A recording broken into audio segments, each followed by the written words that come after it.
പത്തനംതിട്ട ആറന്മുളയിൽ നിന്ന് മിഥുൻ മുരളി ചേരുന്നുണ്ട്. മിഥുൻ, നമുക്കറിയാം സംസ്ഥാനത്തുടനീളം ശക്തമായ മഴയാണ് പെയ്തുകൊണ്ടിരിക്കുന്നത്. ഈ ഒരു സാഹചര്യത്തിൽ പകർച്ചപ്പനി പോലെയുള്ള കാര്യങ്ങളെല്ലാം പടർന്നു പിടിക്കുന്നു. അതുപോലെ മഴക്കാല പൂർവ്വ ശുചീകരണ പ്രവർത്തനങ്ങൾ ഒരിടത്തും കൃത്യമായി നടന്നിട്ടില്ല എന്നുള്ള കാര്യം നമുക്ക് വ്യക്തമാകുന്ന ഒരു സാഹചര്യവും കൂടിയുണ്ട്. കാരണം വളരെ മുൻപ് തന്നെ ഇത്തരത്തിലൊരു മഴയുണ്ടാകും, അല്ലെങ്കിൽ കാലാവസ്ഥയിൽ മാറ്റമുണ്ടാകും, ശക്തമായ മഴ സംസ്ഥാനത്ത് ഉണ്ടാകുമെന്ന മുന്നറിയിപ്പ് ലഭിച്ചിട്ട് പോലും കൃത്യമായ സംവിധാനങ്ങൾ സർക്കാർ ഒരുക്കിയിട്ടില്ല എന്ന് തന്നെയാണ് മനസ്സിലാക്കേണ്ടതല്ലേ? ദേവിക സൂചിപ്പിച്ച ആ ഉദാഹരണത്തിന് കൃത്യമായ നമുക്ക് സാക്ഷ്യം പറയാൻ പറ്റുന്ന ഒരു സ്ഥലത്താണ് ഞാൻ നിൽക്കുന്നത്. ആറന്മുളയിൽ വെള്ളം പൊങ്ങിയാൽ, പത്തനംതിട്ട ജില്ലയിൽ ആദ്യം വെള്ളം പൊങ്ങുന്ന പ്രദേശങ്ങളിൽ ഒന്നാണ് ആറന്മുള. ഈ ആറന്മുളയിൽ വെള്ളം പൊങ്ങിയാൽ ആദ്യം വെള്ളം കയറുന്ന, വെള്ളപ്പൊക്ക ഭീഷണി നേരിടുന്ന എഴിക്കാട് കോളനിയിലാണ് ഞാൻ നിൽക്കുന്നത്.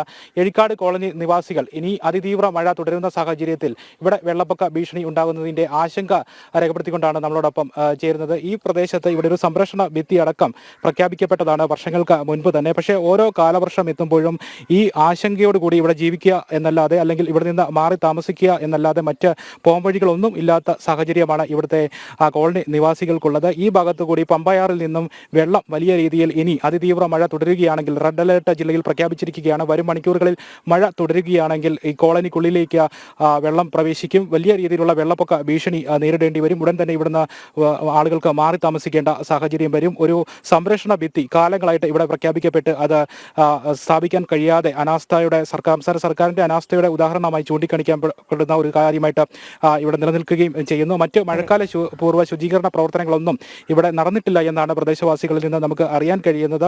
ശ്മശാനം ഉൾപ്പെടെയുള്ള സാഹചര്യങ്ങൾ ഇവിടെയുണ്ട്, ഈ കോളനിക്കുള്ളിലുണ്ട്. പക്ഷേ ഈ വെള്ളം പൊങ്ങി ഈ കോളനിക്കുള്ളിലേക്ക് കയറി വരുമ്പോൾ വിവിധ ഭാഗങ്ങളിൽ നിന്നുള്ള അഴുക്കുവെള്ളം ഉൾപ്പെടെ കോളനിയിലേക്ക് പ്രവേശിച്ച് രോഗങ്ങൾ, പകർച്ചവ്യാധികൾ ഉൾപ്പെടെ ആളുകളിലേക്ക് പടർന്നു പിടിക്കുന്നുള്ള ഒരു സാഹചര്യം ഉൾപ്പെടെ നിലനിൽക്കുന്നു. മഴക്കാല പൂർവ്വ ശുചീകരണ പ്രവർത്തനങ്ങളൊന്നും സാധ്യമാകാത്ത ഒരു സാഹചര്യവുമുണ്ട്.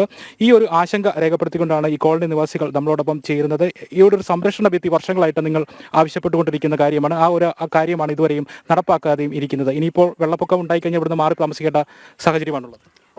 അതെ, ഞങ്ങൾക്ക് പിന്നെ എപ്പോഴും ഈ ആണ്ടിലൊരു 6 മാസമെങ്കിലും വെള്ളപ്പൊക്കം വരുമ്പോൾ ഒരു 3 പ്രാവശ്യമെങ്കിലും 6 മാസത്തിനിടയ്ക്ക് ഞങ്ങൾക്ക് മാറി താമസിക്കേണ്ട ഗതികളുണ്ട്.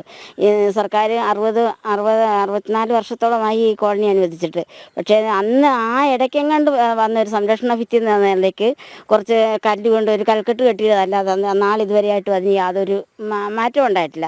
അതിനെ ഒന്ന് സംരക്ഷണ ഭിത്തി നിലനിർത്താൻ വേണ്ടിയിട്ട് പോലും സർക്കാർ അനാസ്ഥ കാണിക്കുകയാണ്. ഞങ്ങളെ ഈ വെള്ളപ്പൊക്ക കെടുതിയിൽ നിന്ന് മാറ്റാൻ ഒരു സഹായവും ഞങ്ങൾക്ക് ചെയ്തിട്ടില്ല.